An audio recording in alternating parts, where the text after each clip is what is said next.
छतरपुर के पुलिस अधीक्षक अमित सांघी डीआईजी के रूप में पदोन्नत होकर भोपाल पहुंच गए हैं। वे भोपाल में एसएएफ में अब बतौर डीआईजी अपनी सेवाएं देंगे। उनके स्थान पर छतरपुर में राज्य सरकार ने नए अधिकारी अगम जैन को बतौर पुलिस अधीक्षक भेजा है। अगम जैन ने अपनी सेवाओं को संभाल लिया है। सोमवार को छतरपुर के पन्ना रोड पर स्थित एक होटल में नवागत पुलिस अधीक्षक अगम जैन का स्वागत किया गया, तो वहीं पूर्व पुलिस अधीक्षक अमित सांघी को भावभीनी विदाई दी गई। पत्रकार कल्याण परिषद की ओर से पत्रकार रामबाबू सिंह के द्वारा आयोजित किए गए इस कार्यक्रम में छतरपुर के अनेक पत्रकार भी मौजूद रहे। कार्यक्रम के दौरान पत्रकारों ने पुलिस अधीक्षक अमित सांघी के कार्यों की सराहना की और नवागत पुलिस अधीक्षक का स्वागत किया। इस दौरान पुलिस अधीक्षक अमित सांघी ने भी अपने 1 साल के कार्यकाल पर प्रकाश डाला और इसे संतोषजनक बताया। तो आपने आज यहाँ एक कार्यक्रम आयोजित किया, उसके लिए मैं सर्वप्रथम धन्यवाद दूंगा और मैं नवागत एसपी श्री अगम जैन जी का भी स्वागत करूंगा। जो आप एक बात कह रहे थे सेंसिटिविटी की, संवेदनशीलता की, तो जैसा आपको मालूम है अगम एक बहुत अच्छे राइटर हैं और आपकी लेखनी तब तक नहीं हो सकती चालू जब तक आप संवेदनशील ना हो। तो ये अपने आप में दिखाता है कि आप बहुत सेंसिटिव हैं। मतलब जो व्यक्ति आप पीटी परेड करा सकते हैं, आप अनुशासन के लिए जिसको बोलते हैं कि पनिशमेंट दे के आप कुछ भी करा सकते हैं, परंतु आप लेखनी इस तरह से नहीं कर सकते। वो अंदर से निकलती है जब आपके भाव होते हैं, जब आप संवेदनशील होते हैं। तो इससे साबित है कि बहुत ही संवेदनशील आपको पुलिस अधीक्षक मिले हैं, तो मैं उनका स्वागत करता हूँ। जहाँ तक पत्रकारिता और पुलिस के सामंजस्य की बात है, जो बार अभी शिवेंद्र जी बोल रहे थे, रिचार्य जी बोल रहे थे, उसमें मुझे कोई वैसी कमी लगती नहीं है। मुझे याद है मैं आया था, आने के कुछ ही दिन के अंदर नौगांव में एक लूट हो गई थी घर में घुस के। तो जैसे पुलिस की आदत होती है, पहले जब फोन आया तो मुझे लगा यार इतनी बड़ी लूट नौगांव में कैसे हो जाएगी, तो शक करते हैं। मतलब वो शक का कीड़ा जो है वो कभी खत्म नहीं होता। तो पहले तो वो हुआ, फिर मुझे लगा कि देख आना चाहिए। तो करीब आधे घंटे में मैं स्पॉट पर पहुंचा, देखा तो वास्तव में जो काफी बड़ी वहाँ पे लूट हुई थी। तो यही आपके ही एक साथी ने उसमें सबसे पहले मुझे एक महत्वपूर्ण क्लू दिया और उसी का नतीजा था कि 24 आवर्स के अंदर वो पूरी लूट निकल गई और पूरा 1 करोड़ का जो माल था वो बरामद हुआ। तो उनका भी मैं धन्यवाद करता हूँ। और खट्टे मीठे अनुभव काफ़ी रहे यहाँ छतरपुर में, परंतु खट्टे कम ही रहे, मीठे ज़्यादा रहे।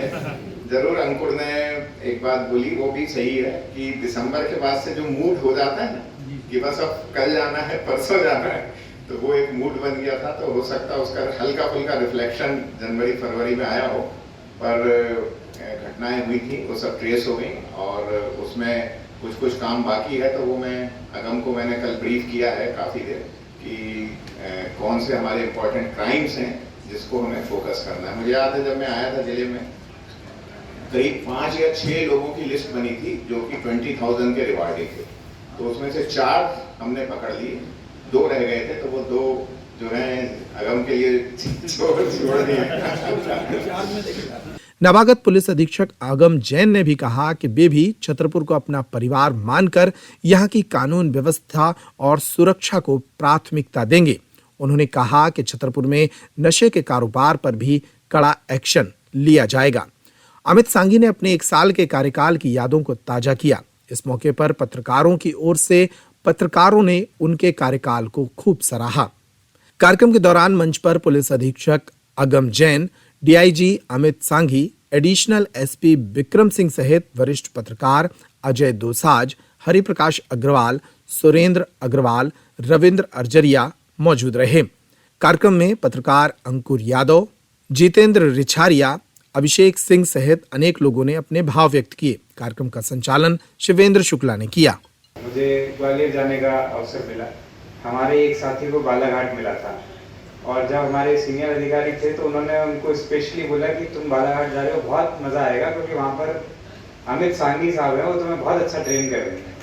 तो तब से ही हम नाम सुनते थे कि अमित सर हैं और उसके बाद बैक टू बैक हमने देखा कि लगातार सबने सब जगह जहाँ जहाँ भी रहे। उसके बाद मुरैना गए कठिन परिस्थितियों में, फिर सागर गए, सर ग्वालियर गए, फिर छतरपुर आए। बैक टू बैक सर ने बहुत ही सफल पारियाँ खेली हैं और आने वाले समय में भी हम सर से मार्गदर्शन लेते रहेंगे। यहाँ भी मुझे ये जान करके बहुत अच्छा लगा कि सर ने हमारे लिए इतना समय रखा कि जो कुछ कॉम्प्लेक्सिटीज़ हैं यहाँ की उसको समझाने का, जो कि मुझे लगता है कि मैं खुद समझने बैठता तो शायद 1 हफ्ता या 15 दिन लग जाते। वो चीज़ें सर ने स्टार्टिंग में ही एक्सप्लेन कर दी। तो आने वाले समय के लिए और सर के आने वाली पारी के लिए बहुत बहुत शुभकामनाएं। मैंने यहाँ पर ज्वाइन किया, सबसे पहले जो नाम का एक कंफ्यूजन था, तो अगम नाम है, आगम नहीं है, अगम जैन नाम है। और उसका कारण ये है कि मेरे पिताजी संस्कृत के टीचर हैं, मेरी बहन भी अब तो संस्कृत में असिस्टेंट प्रोफेसर हो गई है जयपुर में, लेकिन वो उदयपुर में संस्कृत के टीचर हैं। तो अगम जो शब्द है वो संस्कृत का ही एक शब्द है जो तत्सम होकर के हिंदी भाषा में आया है। गम धातु का मतलब होता है जाना, जिससे गच्छति वगैरह बना है, और अगम मतलब होता है ऐसी जगह या ऐसा स्थान जहाँ तक कोई पहुँच ना सके। तो इस प्रकार से नाम का अर्थ है। जैसा कि सर ने बताया, और मैं भी जहाँ तक जिलों में रहा हूँ, मीडिया का एक बहुत ही इम्पोर्टेंट रोल होता है। और मैं ये भी आपको बताना चाहूँगा कि जब मैं यूपीएससी की तैयारी कर रहा था तो उसमें एक प्रश्न पूछा जाता है कि यदि आप सर्विस में सेलेक्ट नहीं हुए तो आप क्या बनना चाहते हैं। तो मैंने सोचा कि जब मेरे से यदि प्रश्न पूछा गया तो मैं वाकई में क्या बनना चाहूँगा यदि मैं इसमें सेलेक्ट नहीं हुआ। तो मेरे मन में यही आता था कि मैं पत्रकार बनूंगा, क्योंकि जो सकारात्मक तरीके से समाज की छुपी हुई चीज़ें या कुछ जो नेगेटिव चीज़ें चल रही हैं जिनको उजागर करके उसको बेहतर किया जा सकता है, वो काम आप लोग जो करते हैं वो अन्य कोई नहीं करता है।